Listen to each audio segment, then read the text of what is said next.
Hey everyone, coming at you from Japan. Today we're looking at some of my AEGs.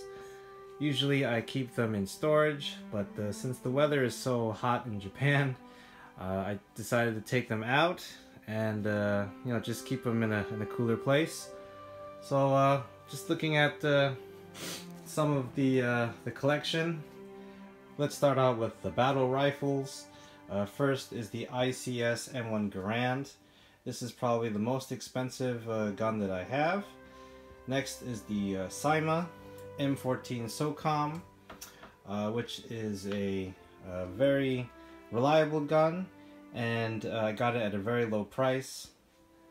And over here we have the JG G3A3, which is a very long rifle, but it is very light because of its all polymer construction.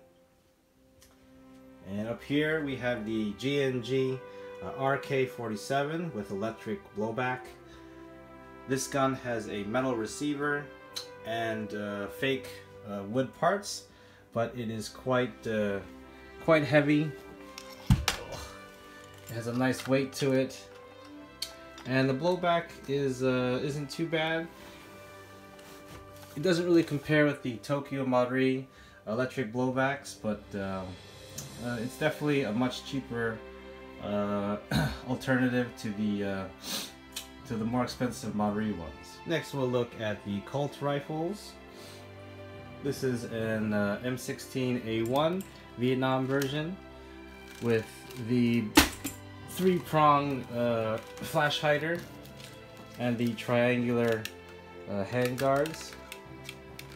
It also has a more of a gray colored receiver.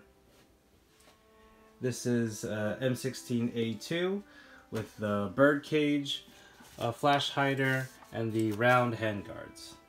It's also a bit longer than the A1. And this is the M4A1 electric blowback from Tokyo Marui.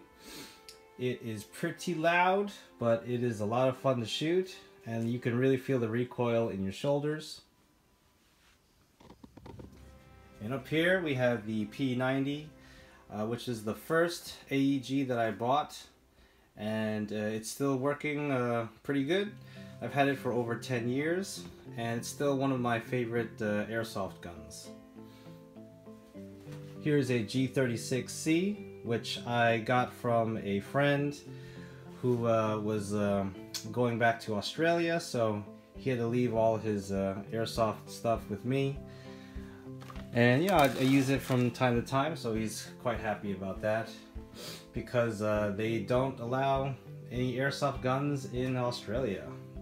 Here is the G&G MP5A4 with the fixed stock. It also has electric blowback, and it's not that strong, but you do feel it a little bit against your shoulder. You see that this thing goes back and forth when you fire the gun. And here is the oldest gun that I have, the SIG 550, which is a very long rifle. And it's over 20 years old. It comes with the built-in bipod, which I don't really use, but it's a nice option to have. And lastly, I have the WE SCAR AEG.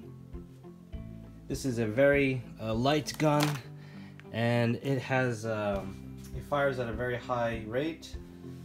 I would almost say that it's like a high cycle rifle, and I have gotten a lot of hits with this gun, so it's also one of my most used rifles in my collection. I hope you enjoyed a closer look at some of the AEGs I have at home. Recently it's been really hot and humid in Japan, so I haven't been able to go out for a game, but I hope to get out there as soon as possible when the weather starts to cool down. So thanks again for watching, and on to the next one.